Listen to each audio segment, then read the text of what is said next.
အားလုံးပဲမင်္ဂလာပါဒီနေ့မျှဝေပေးဆွဲပြပေးတဲ့ပုံလေးကတော့ဒီ AutoCAD 3D ဆိုရင်ဒီ bed plate ဆိုတဲ့ပုံလေးကိုဆွဲပြပေးမှာဖြစ်ပါတယ်အဲ့တော့ဒီမှာဆိုလို့ချင်းသူ့ရဲ့စုစုပေါင်းဒီဘက် line က300ရှိမယ်ဒီဘက်ကကျတော့130သူ့ရဲ့ thickness ကကျတော့အထူက30ရှိမယ်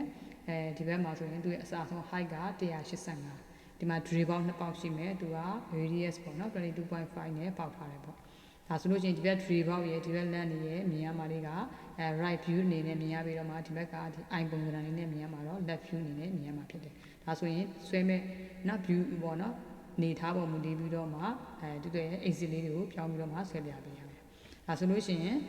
သူကတော့ဒီ AutoCAD 3D မှာဆိုရင်အများတန်းနော်ဒီမှာauto mode လေးကို on ပြီးတော့မှဆွဲပြရမယ်နော်ဒါဆိုလို့ရှိရင်အရင်ဦးဆုံးဒီမှာ130ဆိုတဲ့ line လေးကိုအရင်ဆွဲလိုက်လို့ပေါ့နော်ဒါဆိုလို့ရှိရင် under ကိုကဒီမှာ left view ကိုစဆွဲမှာဆိုတဲ့အတွက်ကြောင့်မို့လို့ကိုကသူ့ရဲ့ exit ကိုဒီမှာကိုဆွဲမဲ့ view တိုင်းဒီမှာ x1 ပေါ့နော် x နဲ့ y နဲ့ကို left view ပုံစံလေးထားပေးရနော်ဒါဆိုလို့ရှိရင်under ဒီဘက်ကိုဘယ်လောက်တော့130 under ပြီးရင်အပေါ်လောက်တက်မှာဆိုတော့30နော်ဒီမှာ30လေးတက်ထားတယ်သူရဲ့ height က thickness ပေါ့နော်30 under ပြီးရင်အထဲတော့ပြန်ကြည့်တာဒီဘက်မှာဒီ plan လေးက40ဆိုတဲ့အကြောင်းမလို့ဒီဟာလည်း40ပဲပေါ့ဒီနော်ဒါဆိုလို့ရှိရင်40 under ပြီးရင်အပေါ်တက်မှာဘယ်လောက်လို့ဆိုရင်စုစုပေါင်းတော့185ရှိတယ်အဲ့တော့ဒီအောက်ခြေက thickness က30အပေါ်မှာလည်း30ဆိုတော့60ထုတ်လိုက်တော့125နောက်ဒါဆို185ကိုက်ပါတယ်နော်โอเคဒါဆိုလို့ရှိရင်ဒီလိုမျိုးပုံသဏ္ဍာန်လေးကဒီအောက်ခြေမှာလည်းမဟုတ်ဘူးဒီအပေါ်မှာလည်းအတူတူပဲเนาะအပေါ်မှာရှိတဲ့ rectangle နဲ့ဒီအောက်မှာရှိတဲ့ rectangle နဲ့ဟိုကအတူတူပဲဆိုတော့ mirror ခောက်လိုက်မယ် mi under သူ့ကိုမှတ်မယ်ဒီ line midpoint ကနေမှ mirror ခောက်မယ်เนาะဒီကနေမှ mirror ခောက်လိုက်ရပါအဲ့ဒါ left ဘယ်ဘက်ချမ်းမှာညာဘက်ချမ်းမှာရှိမှနဲ့ဘယ်ဘက်ချမ်းမှာရှိမှနဲ့ကလည်းအတူတူပဲပေါ့เนาะဒါဆိုလို့ရှိရင် mi under ဘယ်သူ့ကိုခောက်မှာတော့ဆိုတော့ကိုကအခုဒီခါကျတော့ဒီဘက်တစ်ချမ်းလုံးကိုခောက်မှာပေါ့နော်ဒီဘက်တစ်ချမ်းလုံးကိုမှသူတို့ခောက်မှာပေါ့ဒီ line နှစ် line မပါဘူးပေါ့ဘာဖြစ်လို့ဆိုတော့ဒီ line ကသူ့ရဲ့ဘုံ line ပေါ့နော်ဒီအတုံလေးပေါ့ဒီ30ရယ်40ရယ်ဒီ125ရယ်40ရယ်30ရယ်ဒီ line လေးခုပဲခောက်နော်ဒါဆိုလို့ရှိရင် mi underဆိုအကုန်မပါရအောင်เนาะ mi under ဒီအပေါ် line နဲ့အောက် line ကပါကြမလို့သူတို့ကဒီเนาะ i section ရဲ့ပုံစံဖြစ်မှာလူတွေကမှတ်ရမယ်เนาะဒါဆိုရင်1 2 3 4 5ဒီ line နဲ့အဲ့5 line နဲ့ပါမှာပေါ့เนาะဒါဆိုရင် mirror ခောက်မဲ့ line ကဒီ line ပုံ line ကနေမှ midpoint ယူပြီးခောက်မယ် under ခောက်မယ်သူကဒီမှာရှိမယ် midpoint ကနေမှခောက်လိုက်ရပါတယ်เนาะဒါဆိုလို့ရှိရင် i ပုံစံလေးရတယ် i ပုံစံလေးရပြီဆိုရင်သူ့ကိုဘာလို့လဲ region ကောက်လိုက်မယ် surface ဖြစ်တော့အဲ့လို surface ဖြစ်မှာအနောက်ကိုဘာလို့ရမှာလဲ h2 ဆွဲထုတ်လို့ရမှာပေါ့နော်ဒါဆိုရင် reg under သူတို့အားလုံးဆက်လက်မှတ်မယ်ဒါဆိုရင်မှန်တယ်ပေါ့နော် surface ကောက်လိုက်လို့ဖြစ်သွားပြီဆိုရင်မှန်တယ်မဟုတ်ရင် line တွေထပ်ရင် surface မဖြစ်ဘူးပေါ့နော် region ကောက်လို့မရဘူးဒါဆိုအနောက်ကိုဆွဲထုတ်မယ်ဆိုတော့ exd under သူ့ကိုဆက်လက်မှတ်မယ်အနောက်ကိုဆွဲထုတ်မယ်ဘယ်လောက်တော့ဒီမှာစုစုပေါင်းအစားဆုံးက300 under ဟာဒါဆိုရင်ရပါတယ်ဇက်ရှိတဲ့ဘက်ကိုထွက်လာပါမယ်နော်အဲ့တော့ကိုကဘယ်လောက်ပဲအနောက်ဆွဲဒီမှာဇက်ကအရှိရောင်လို့ဇက်လာတယ်ဒါပေမဲ့ကိုကလောလောဆယ်ကတော့ကိုကဒီပုံကိုပဲဆွဲတာဆိုတော့ရတယ်ပေါ့နော်အရှိထွက်အနောက်ထွက်နော်တကယ်လို့ကိုကအတိအကျဒီဘက်ကိုထွက်မှာအတိအကျလိုအပ်လာပြီဆိုရင်တော့ဇက်ပလင်းကိုဇက်ကိုဒီဘက်ကိုမထားနိုင်ဘူးအနောက်ဘက်ကိုထွက်ချင်ရင်ဇက်ကိုအနောက်ဘက်ကိုထားပေးလိုက်ပေါ့ x1 ကတော့ဒီတိုင်းပဲရှိမှာပေါ့နော်ဒါဆိုလို့ရှိရင် m under သူ့ကိုဒီဘက်နဲ့ရွှေ့လိုက်မယ်နောက်ကပုံနဲ့ကတ်နော်အဲ့ဆိုလို့ရှိရင်နောက်ထပ် drill ပေါက်ဖောက်မယ် drill ပေါက်ဖောက်မယ်ဆိုတော့သူ့ရဲ့ drill ပေါက်ဒီအောက်ခြေကနေမှ65အကွာမှာရှိမယ် center အထိဒီဘက်ကနေမှဆိုရင်85အကွာမှာရှိမယ်ဒါဆိုလို့ရှိရင်ဒီ drill ပေါက်ပြီးမြင်ရမယ့်အပိုင်းတွေ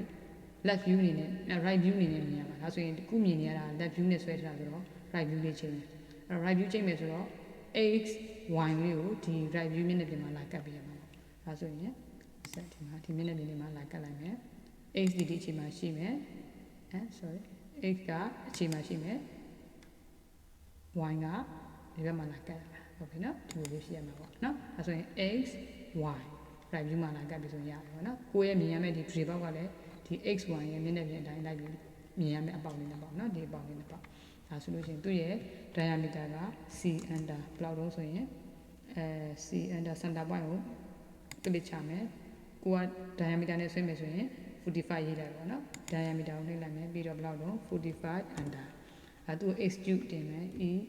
x d under နောက်ကိုဆွဲထုတ်လိုက်မယ်နော်သူ့ကိုဖားလာလို့ချိန်ထားလိုက်မယ် okay သူ့ color လေးချိန်နိုင်မယ်သူ့အနီရောရတယ်နော်ဒါဆိုလို့ရှိရင်သူ့ကိုအပေါ်တင်မယ်ဘယ်လောက်လုံးဆိုရင်အပေါ်ထိကဘယ်လောက်အကွာမှာရှိအောင်ဆိုတော့စန်တာ65အကွာမှာရှိမယ်နော်ဒါဆိုအပေါ်ကို60နဲ့5ပြီးရင်ညာဘက်ကိုဝင်မှာဘယ်လောက်တော့85အကွာမှာရှိတယ်ဒါဆိုရင်အန်ဒါသူ့ကိုကိုင်မယ်ဒီဘက်ကို90နဲ့5โอเคပြီးလို့ရှိရင်သူတို့နှစ်ခုအကွာဝေးရ150အကွာမှာနောက်တစ်လုံးထပ်ရှင်းမယ်ဆိုတော့ CO under copy ကူးမယ်150နော်150အကွာမှာရှိမယ်ဆိုတော့150 under ဒါဆိုရင် tray ပေါင်း2ပေါက်ရတယ်ဒါဆိုရင်ထုံးစံတိုင်းပါလို့မနော် subtract နဲ့နှုတ်တော့မယ်အဲဆိုရင် SU under နှုတ်မဲ့ဟာ detail တွေက solid လာဆိုဟုတ်တယ် under ခေါက်မယ်နှုတ်ချင်တာကသူ့ရဲ့အမြင်ရတော့နော်သူ့ရဲ့ 3D solid လာဟုတ်တယ်ဖြည့်လိုက်မယ်နော် under ခေါက်လိုက်ဒါဆိုရင်အပေါင်း2ပေါက်ရပါတယ်နော် tray နှစ်ခုရပါတယ်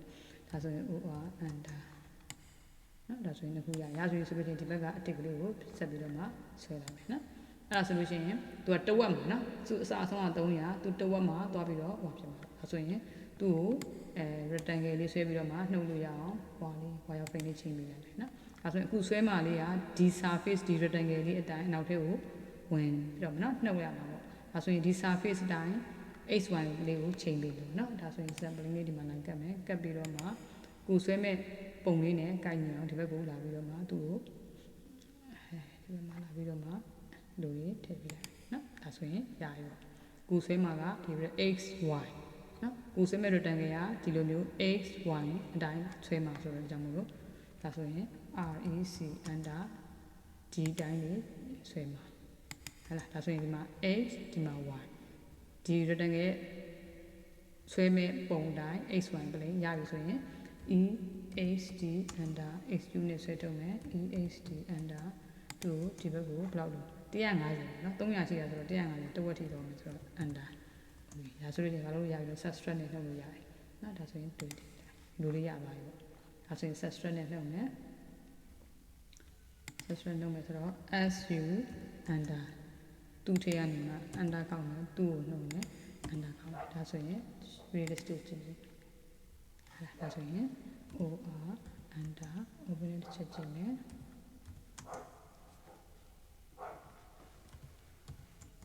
နော်ဒါဆိုလို့ရှိရင်ရပါတယ်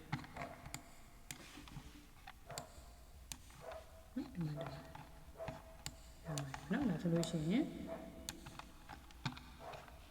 အဲ့တော့ဒီလို dimension ထိုးမယ်ဆိုလို့ရှိရင်ဒီပုံလေးရပါတယ်ပေါ့ dimension ထိုးရင်လည်းဆိုရင်ဘယ်လိုလုပ်လိုက်မလဲဆိုရင်သူကဟောကိုထိုးမဲ့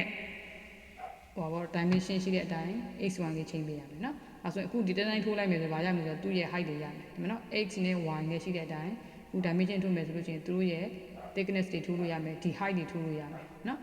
x1 dimension သူတို့အဲ့တော့ဒီမှာ30ရလာနော်30ရလာတယ်အခုဒီမှာ x နဲ့ y နဲ့ရှိတဲ့အတိုင်း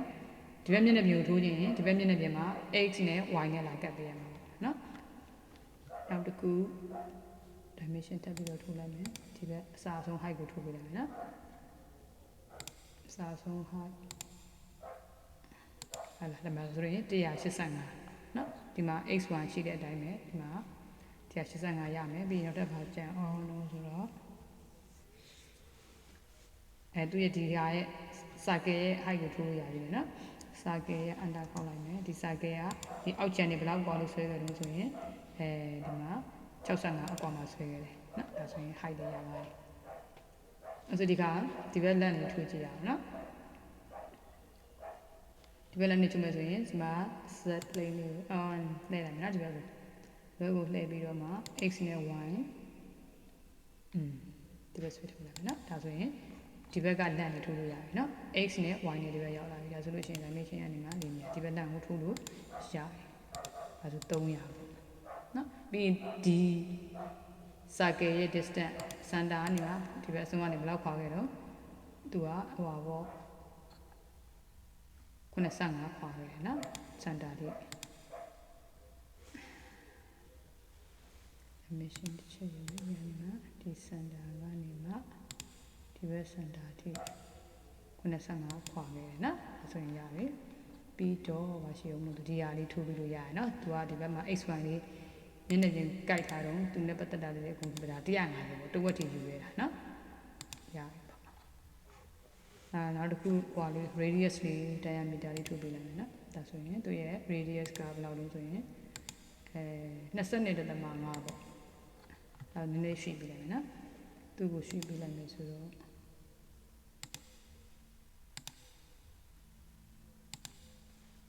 အမြဲတမ်းဖြတ်လိုက်ပြန်ထိုးလိုက်သူ့ရဲ့ diameter radius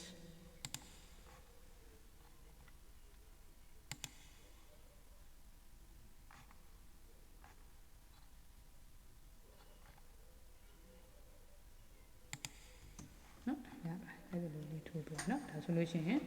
3D မှာကျတော့ dimension ကထိုးတော့မထိုးပါဘူးเนาะဒါပေမဲ့ကိုသိချင်ဒီလိုလေးထိုးပါတကယ်သူက open နဲ့ကြည့်လိုက်မယ်ဆိုရင်စလုံးတွေကဖြောင်းမြန်နေဖြစ်သွားတယ်လိုဖြစ်သွားတယ်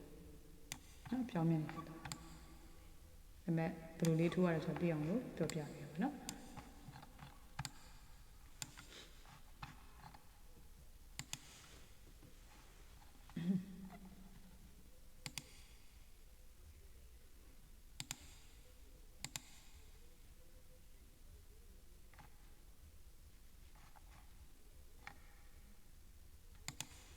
ဒါဆိုလို့ရှိရင်ကျွန်တော်တို့ဒီ dimension tool လေးလည်းရပြီเนาะဆွဲရတဲ့ပုံလေးလည်းပြပြပြီးဆိုတော့ဒီဗီဒီယိုလေးကိုဒီမှာပဲနားလိုက်မယ်အားလုံးကိုကျေးဇူးတင်ပါတယ်